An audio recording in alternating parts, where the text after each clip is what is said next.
Top 10 action movies on Netflix this spring. Are you looking for exhilarating and thrilling entertainment from the comfort of your own home? Here's some exciting news. Netflix currently has a virtual collection of heart-pounding action movies from all over the world. Hey guys, welcome to your entertainment channel Netflix Tops, where we will tell you about the top-rated movies and series on Netflix. So grab your popcorn and stay with us until the end of the video, because today's video is going to list down the top 10 action movies to watch on Netflix. So let's get started. Whether you're looking to take a new home theater setup for a test drive, or if you're just searching for an armrest-gripping good time, we recommend these action-packed favorites. Number 10. This film, written by the Wachowski Brothers and based on the Alan Moore comic, aspires to be more than just an action film. It aspires to inspire as well. In this movie, V For Vendetta, a suspiciously vengeful masked man named V speaks on integrity and liberty in an Orwellian future. His concepts are hazy, but his preparations are detailed and include dynamite. V For Vendetta is closer to the confusing philosophy of Fight Club than the visual poetry of Zabriskie Point among revolutionary films that threaten to blow up in the end.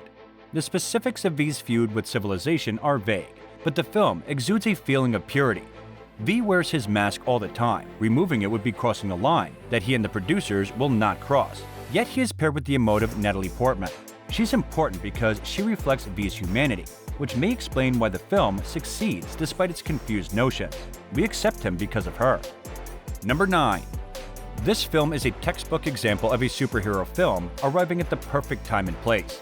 It had been 8 years since Batman and Robin, a seemingly interminable period by today's franchise standards. But you might think of it as a moment of grieving and healing. Batman Begins was simply exactly what the character of Batman needed at the time, rejecting the garish, cartoonish successes of the 90s Schumacher movies. And in a time before viewers had come to instinctively roll their eyes at the idea of a dark and gritty reboot. It's a film that encapsulates what makes Batman Batman, a psychological fighter who isn't afraid of brutality but isn't willing to go all the way to trial and execution. It also helped that it inaugurated a superbly cast Nolan trilogy, with classic performances by Gary Oldman, Liam Neeson, and of course, Christian Bale as the best take on the rich playboy asshole Bruce Wayne ever. With all of that, a little Katie Holmes in this one may be overlooked. Number 8. The role of black people in the taming of the West is a prominent theme in The Harder They Fall, both as a source of inspiration for first-time feature filmmaker Jamie Samuel, who grew up watching westerns and wanted to see one with black people, and as a plot device. The actors, visual style, and musical selections help to improve an uneven narrative by providing memorable, though not entirely original conversation and scenes. The cast and performances are outstanding, and the picture is visually stunning with excellent set, sound, and costume design. For better or worse, real-life historical persons are venerated as folk heroes. The Harder They Fall has its problems, but it's a testament to the idea that there are still interesting things to be done in familiar genres, like inserting color aesthetically and demographically. Number 7. When Zack Snyder's bare-chested tribute to Spartan masculinity debuted in 2007, it was a box office triumph. But it quickly gave way to such a prolific wave of parody that the original picture has all but been forgotten in the wake of its own copy. Snyder's interpretation of gritty comic book violence, on the other hand, is absurdly ludicrous, a fantasy-tinged synthesis of ancient military history and Greek myth that oozes with blood and style. 300 is a satisfyingly self-righteous action film that tells an elemental story of the few versus the many as the Spartans make their magnificent last stand, fueled by Gerard Butler's ravenous, ruthless charm. Many have imitated Snyder in the years to follow. Few have done so with half as much populist verve as he possessed here, before years of DC Comics entanglements seemingly killed the director's sense of fun. Here, back in the halcyon days of 2007, the simple pleasure of cinematic action and bloodshed is still undiminished. Number 6. Can we ever really protect our children from the violence of the world we've created? Gunpowder Milkshake dares to sort of pose this question, then double dares the audience to try to follow an ultra-convoluted plot that is simply an excuse to watch hot mother figures bash in the heads of a horde of generic hitmen. The film's thin thread of emotional sincerity gets lost in Israeli horror director Navat Papashadow's gory venture into a big-budget action. His movie favors neon lighting, intricate set pieces, slow-mo as storytelling, and the squeezing of brilliant actors into minimally backstoried, fabulously outfitted cardboard characters, over much in the way of development or consistency. It's a bloody feast for the eyes. And if you're looking for a movie sprung solely from the iconography of other neo shoot-'em-ups, it's got some fun in store.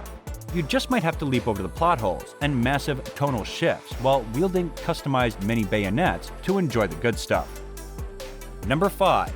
Like any number of other artists, we should be able to separate the creator from the creation. Sure, what we might not know or think about Mel Gibson as a person might not be very nice, but wow, do few films say epic quite like this one.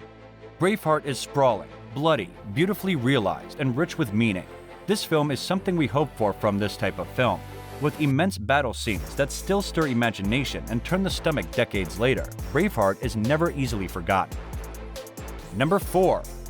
Christopher Nolan's Batman Begins deserves the collective sigh of relief it received in resuscitating the Caped Crusaders' cinematic reputation following Joel Schumacher's 1997 neon disco nightmare on ice that was Batman and Robin. And if Batman Begins represents the character's tonal course correction, The Dark Knight provided an equally important act of rehabilitation, that of Batman's arch-nemesis, the Joker. Though ostensibly part of the superhero stable, The Dark Knight is at its center a proper crime saga, just as was its source, spawning from the pages of Detective Comics, less Spider-Man than it is he, in rather dramatic costume. Significantly trading up in the villain department this round, Heath Ledger's performance as the Clown Prince of Crime is a force of nature, brilliantly written as a crime boss who wants no less than Gotham's very soul. Ledger's Joker is as chilling as he is darkly funny, and the most bracing reminder to date of why he's the most renowned foe of the world's greatest detective. Number 3. The best thing about Quentin Tarantino is also the worst thing about Quentin Tarantino. He believes, wholeheartedly, in whatever he's doing. Most of the time, what he's doing consists of overly referential homage mashups with dialogue that would give most screenwriters carpal tunnel. The old video store clerk is sublime at saying important things through mediums that don't usually convey them. Kung fu films, revenge fantasies, and spaghetti westerns for starters. He is an artist, dressed as a Philistine splattering the screen with cartoonish violence, when what he's really blowing is our minds. Although Tarantino's efforts in Django Unchained isn't his best, it is the most ambitious, and for someone capable of so much, that means quite a lot. Number 2. Netflix introduced its audience to Southeast Asia's big-budget sci-fi with the Chinese film The Wandering Earth, a mess of a story that was still beautiful to look at. Space Sweepers from Korean filmmaker Jo Sung-hee is a much more cohesive and coherent offering with just as much flash.